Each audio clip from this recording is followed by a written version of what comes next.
If you could change 5 rules in the NFL, what would they be? I know which ones I would change. Let's talk about it.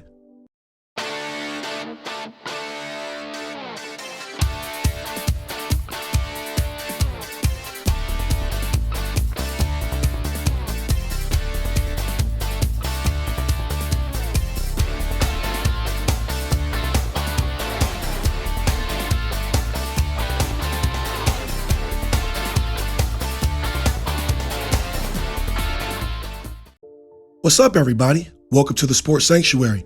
As you can tell from today's title, we are going to talk about 5 of the dumbest rules in football that need to be changed to make the game more entertaining, I guess. Not so stupid at times.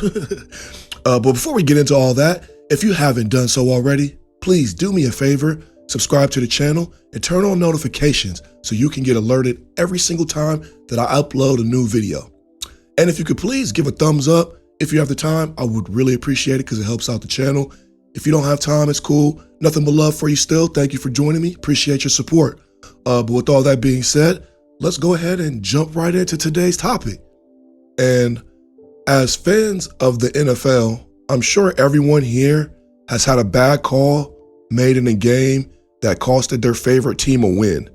It's happened time and time again where a bad pass interference call or a lack of a pass interference call or a stupid holding penalty or whatever has ruined entire seasons for some teams in crucial moments of crucial games, like totally wrecked whole seasons. I get that some rules exist to protect player safety. Others make the officials' jobs easier or supposed to make it clearer. And other rules are made in response to particular problems in the NFL that just simply can't be ignored. I know we may not like all of them. We may not even know why these rules even exist, or we may wish they didn't exist, but at least we can understand those rules. And then there are rules which seem to exist solely to make the game less interesting, less fun, and less entertaining.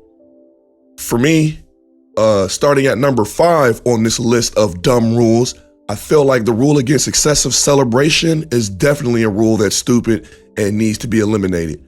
On one side, I know the NFL needs rules, and I know that the NFL is not supposed to be like WWE entertainment or anything like that. But I don't get what's really wrong with allowing players to celebrate things and like entertaining us after making a spectacular play. People pay nearly $100 for tickets to get into these stadiums, and they come to be entertained. So why not let the players entertain the people? If the NFL wants to limit celebrations, I mean, then by all means do so, but limit when and where and for how long the players can celebrate. Don't tell them how they can celebrate. If you want to limit the celebration to just the end zone, go ahead. If you want to prevent players from celebrating more than, celebrating a first down or whatever, then go ahead. If you want to prevent players from celebrating anything other than big touchdowns or sacks or first down stops, block punts, etc., then stop them. I agree that you shouldn't let players celebrate every single thing on the field, like winning the coin toss or something like that. But stop telling players how they can celebrate. Like if they want to do some elaborate, crazy celebration, don't throw a penalty flag on it. That's crazy. I mean, if it's racist or it's sexist or it's otherwise offensive celebration, then there's already rules for that. And that shouldn't be allowed anyway. We all get that. But other than that, taunting is a part of the game. So let the players make a big deal about something which is often a big deal in the spirit of the game. You know what I'm saying? Like, where's the fun in that? But moving on to number 4 on the list, I have a rule that says the ground cannot cause a fumble. For me, there are very few moments in football that are more exciting than a fumble. No matter when it occurs, no matter what phase of the game you're in, a fumble will have each and every fan, each and every coach, each and every player, whether you're at home or in the stadium, on the edge of their seat with excitement or fear for like a few moments. Your team fumbles, you're like, oh my God, and the other team's like, yeah. So why would anyone want to make a rule to limit the amount of fumbles is beyond me. And yet that's what the NFL has done. It's I think it's a dumb rule because it's not consistent with the other rules in the NFL. Like, for instance, for a pass to be a pass, a player needs to maintain control of the ball on the way down to the ground and beyond. If the ground can cause an incompletion, meaning he can hit the ground and the ball can pop out and it's an incomplete pass, then why is it not the same for a fumble? And for the record, I'm not suggesting that a pass shouldn't be ruled incomplete if it pops out of the player's hand when he hits the ground. That makes perfect sense.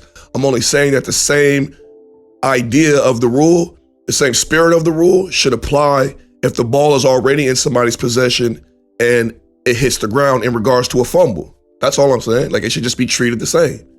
That's it. Coming in at number 3 of dumbest rules on this list, I have pass interference on both offense and defense. But again, for the record, just let me make this clear. I'm not suggesting that the rule needs to be removed altogether. I'm not saying that the way the rule is enforced is, what I'm trying to say is that the way that the rule is enforced is completely stupid. Like, the rule doesn't need to go away, but it does need to be enforced differently. For one, there's a huge disparity between the offensive and defensive interference calls. If a defender prevents a player from making a catch, he's flagged for pass interference. And the offense gets the ball at the spot of the foul, which makes perfect sense to me, and it's simple logic. Without the interference, the receiver likely would have made the grab and gotten the ball to the spot anyway. We get that. But then why does the same logic not follow for defense? If a receiver knows he's getting beat on his route, he knows the pass is about to get picked off, he can do anything he wants to the cornerback or the safety, and it'll only get him a 15-yard penalty. It seems unfair to me because if we're going to assume that every receiver would catch or complete every catch that comes his way, why don't we assume every defensive back will also get the pick? So I don't know how you would really change that around, but I feel like it's just unfair. And that's not even the dumbest part of those pass interference rules. The dumbest part, I feel like, is how much the defensive back is limited in his ability to actually cover the receiver, and with how tight they enforce these rules today. I mean, just look at how cornerbacks and safeties can't even touch a wide receiver beyond 5 yards off the line. But a receiver can pretty much do anything to the defensive back on the way down the field. Like, it makes no sense to me. He could push off, give him space, all this. It makes no sense to me. To me, defensive backs should be given a similar amount of rights like wide receivers are. And especially since the receiver already knows what route he's going to run. The defensive back doesn't know what route he's going to run. So he should get equal treatment in these instances. They should both be able to push and shove a little. They should both be allowed to try and upset another a little bit. Just so long as neither player is impeding the other in what they're trying to do, let them do a little pushing and shoving. It makes the game more fun. But moving on to number 2 on the list, I have the infamous tuck rule, which is consistently regarded as one of the dumbest rules ever added to football. And it nearly is the worst rule, in my opinion, besides the rule that I already have at number 1. But to be honest, I don't think that there has ever been another rule in the NFL that has been more debated or disliked by fans, players, and coaches alike more than the controversial tuck rule. And for those of you that don't know, the tuck rule, otherwise known as NFL Rule 3, Section 22, Article 2, Note 2, says when an offensive player is holding the ball to pass it forward, any intentional forward movement of his arm starts a forward pass. So even if the player loses possession of the ball as he's attempting to tuck it back toward his body, it's ruled an incomplete pass. It's not ruled a fumble. So while he's trying to make possession, if he tries to throw it, he changes his mind, he tries to tuck it down, it's an incomplete pass instead of a fumble. And it just basically means if a quarterback is attempting to make a pass with his arm going forward, no matter where the ball ends up or how the ball leaves his hand, if it travels to the ground, it's an incomplete pass and not a fumble. It's only a fumble after he gets it secured against his body. It's a rule that doesn't protect the safety of any player, like this tuck rule. Like, it doesn't protect anybody. It doesn't make officiating easier. It wasn't created in response to any controversy which threatened to tear the game apart. It was just a rule basically made to protect quarterbacks, like so many rules in this game are. Some of them are safety, but this has nothing to do with safety. It simply continues to exist with no good reason for its existence. And for that alone, I feel like it deserves a spot here at number 2 on this list of dumbest rules. And finally, coming in at number 1 on the list, we have the rule against fumbling out of the end zone. The single most nonsensically punitive rule in football, which has ended several teams' dreams in crucial games before. Hell, this very thing affected the outcome of 2021's divisional round matchup between the Kansas City Chiefs and the Cleveland Browns. A touchdown play was negated by a fumble out of the end zone, and because of that rule, it changed the whole game. Basically ended my team's season, the same way that lack of a pass interference call that helped the Rams win the NFC Championship over the Saints went down a couple years ago. Like one penalty, one play like that costed teams their whole season. And for those of you that don't know, the rule goes like this. It's basically if an offensive player fumbles the football and it goes out of bounds, the offense recovers the football at the spot of the fumble. Simple, right? But if a player fumbles before breaking the plane of the end zone, and the ball bounces through the opponent's end zone and then falls out of bounds before either team can recover it, the ball doesn't go back to the offense like I feel like it should. It gets ruled as a touchback, and the defense gets the football at the 20-yard line. If you fumble in their end zone, they get the ball. I don't get it. So like in terms of the game, that's a wild swing, which means that after the offense was this close to getting into the end zone, they instead get no points, no chance to get points, and they have to give the ball back to the other team, all for the crime of trying to score a touchdown. And the defense doesn't even have to recover the football? It's a ludicrous rule to me, and nobody's gonna ever make me understand it.